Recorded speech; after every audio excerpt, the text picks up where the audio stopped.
I'm never going to be conservative. I'm never, ever going to be right-wing.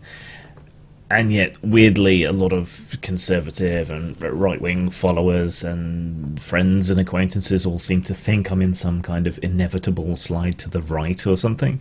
And a lot of people on the left seem to think I am right-wing, weirdly, considering I'm much more of an old-school leftist, and I consider them to be increasingly small-c conservative. But, yeah, what tipped me over the edge into making this video was...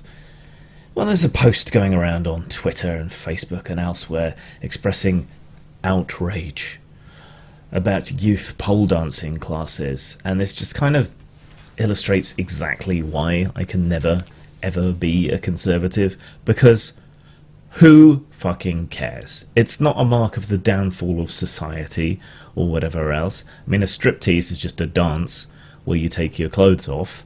You know, it doesn't mean all dancing is wrong or bad or whatever else. And who cares? They're pole dancing for fitness and acrobatics and athletic ability and all the rest of it, the kind of shit that cheerleaders do, and I don't see the same kind of fuss about that. And it's not like they're performing for anyone. It's a class which they're doing in front of other women. It's not like there's a bevy of men watching the class and stuffing fivers into 10-year-olds' G-strings or whatever. It's nothing like that. So why do you care what other people get up to? Why do you give a single fuck, a single solitary fuck, what anyone else is doing? And nobody can particularly give me a good reason. They just call it degenerate or whatever else because it's more commonly associated with sex, I guess, but they never quite go so far as to explain why sex is bad either.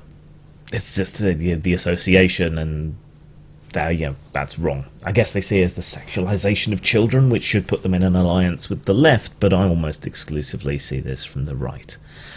So, taking my cue from the Dictionary of Political Thought again, which I've used to examine socialism and other things, let's look at conservatism. And rather than socialism's 3 points, there's 9, which are associated with the right wing, shall we say.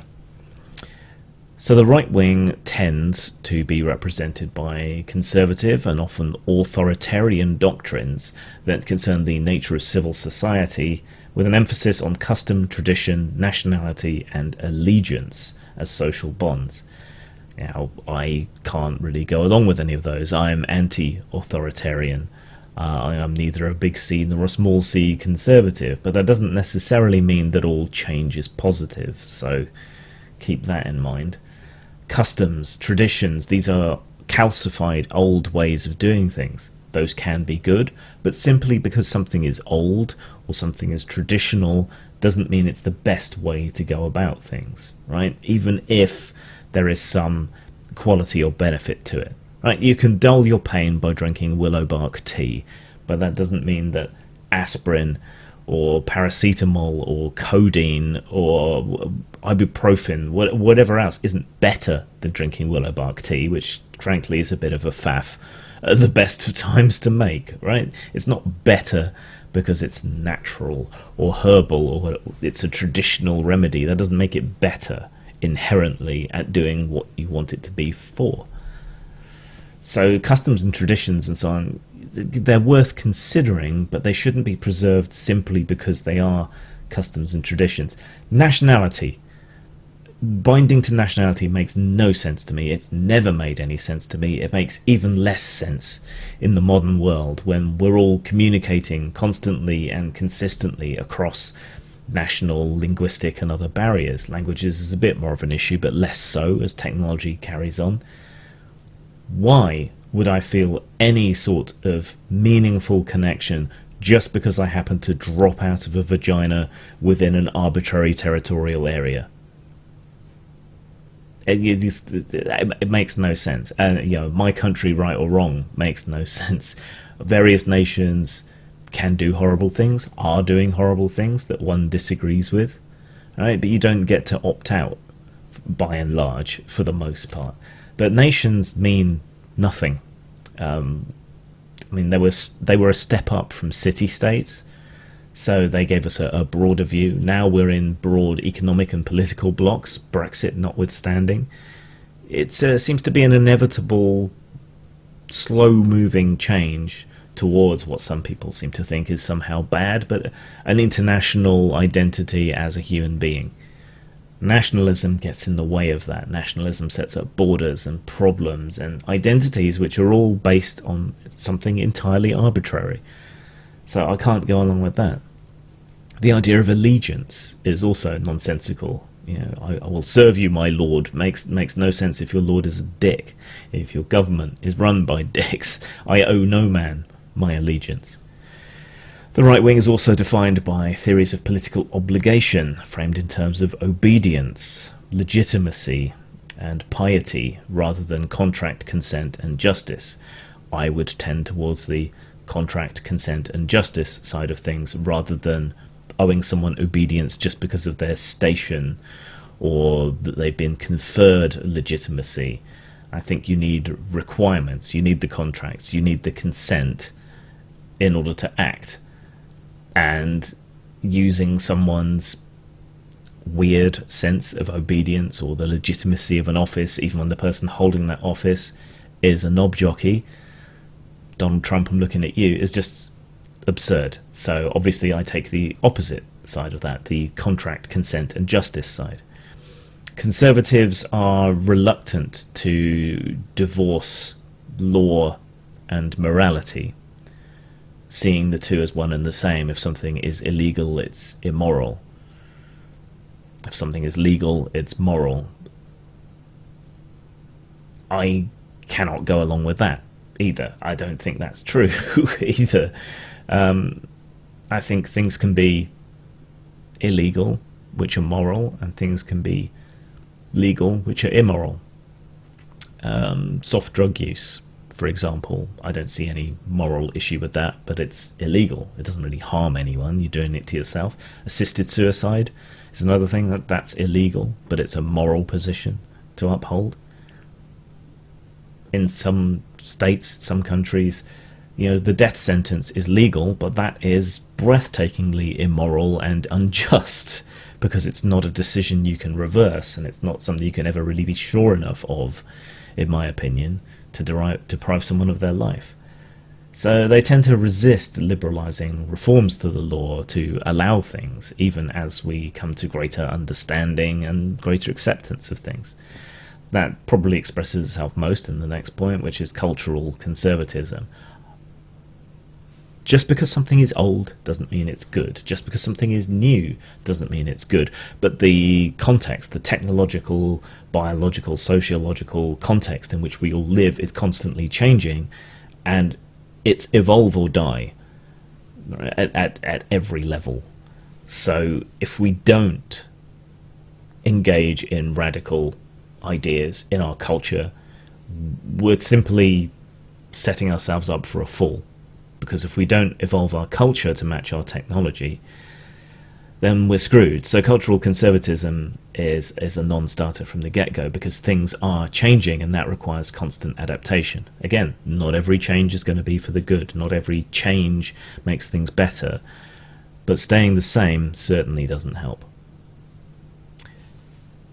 There's a thread in right-wing conservatism that has respect for the hereditary principle and prescriptive rights.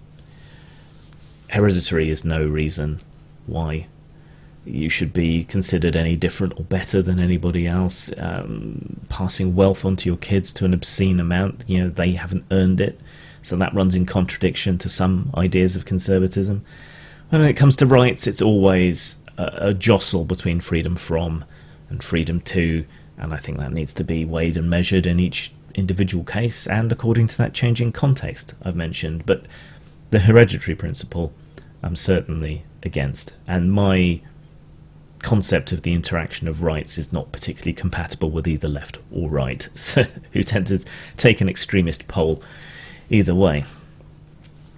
Conservatives tend to believe in private property, not just in the existence of private property, but in the supremacy of private property over the common weal. They don't see it as a natural right, but rather an indispensable part of the condition of society. Now, I take a compromise position. I think some things should be held in public and some things in private, and I think things are currently skewed way too far towards the private, where we're allowing private companies, for example, to trample over our free expression rights, as they are on YouTube and elsewhere. There's issues when you put things in the public hands as well, if they're in the hands of the state rather than the public as itself. The state is taken to be an embodiment of the public, but unless you have a really robust, healthy, representative democracy, that's simply not true. So there's issues both sides, but I do think this, well, it's a private platform, it's private money, they can do what they want. It just doesn't really solve anything and just ignores very deep and ever-increasing issues that we have in society. One thing that I do tend to agree with the right upon is their belief in elementary freedoms and the irreplaceable value of the individual versus the collective. So I tend to be an individualistic type of person, and this is where libertarianism sort of crosses over in the Venn diagram into conservatism. However, collectives are made up of individuals, right? So whatever provides the greatest freedom, the greatest amount of rights for the greatest number of people is also what's best for individuals, because more individuals are bettered by that. So that puts me in a position where, for example, I would be for a gun ban in the States if I was an American, because more people are harmed than are saved. There's a clear cost-benefit analysis, and more people's rights are preserved and protected by getting rid of all those guns than by keeping them. And basic fundamental rights like the right to life. It seems very, very basic calculus to me. Others disagree, and that's fine. You can disagree, but that's how I see it. There's a belief in the conservative side in the free enterprise, the free market, capitalist economy, as being the only mode of production compatible with human freedom and suited to the temporary nature of human aspirations. I believe in a mixed economy. When I say they believe in it, I mean it's like a religious zeal that this is the only way to do things, not just a way to do things or the best in certain circumstances. It's true for a lot of things, but there is a lot of waste, a lot of replicated effort, a lot of drive and emphasis towards corruption and saving money at the expense of safety or pollution or whatever else. Capitalism needs to be reined in order to work properly, and there are some areas in which it doesn't work at all, like healthcare, for example. It just doesn't provide the kind of service you need for a society as a whole at the private level. It doesn't work. And this evangelical zeal, this belief in the invisible hand of the market and all the rest of it, I can't accept it in the conservative point of view, but nor would I want to see total state ownership of everything. I mean, ideally, we would have a completely decentralized economy where people were trading off locally in whatever manner they saw fit. But that requires a post-scarcity economy, and we're quite a ways off that. The last point that the Dictionary of Political Thought brings up is that conservatives tend to believe in human imperfectibility and some form of original sin. Now, obviously that comes with the religious strand, but increasingly we've seen that on the left as well, this idea of original sin, but instead of being the theological concept of sin, it's that somehow you carry the guilt for your past generations. If you're white, you carry the guilt for everything a white person has ever done. If you're cisgender, you carry the guilt for whatever any cisgender person has done in history, the oppression of trans people or whatever else.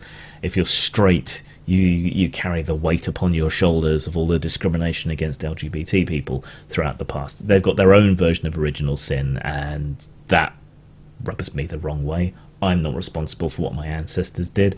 I owe nobody reparations. I didn't do any of this. Fuck off. I reject it for exactly the same reasons that I reject religious original sin. Now again, this is an area where I fall between the two when it comes to human imperfectibility.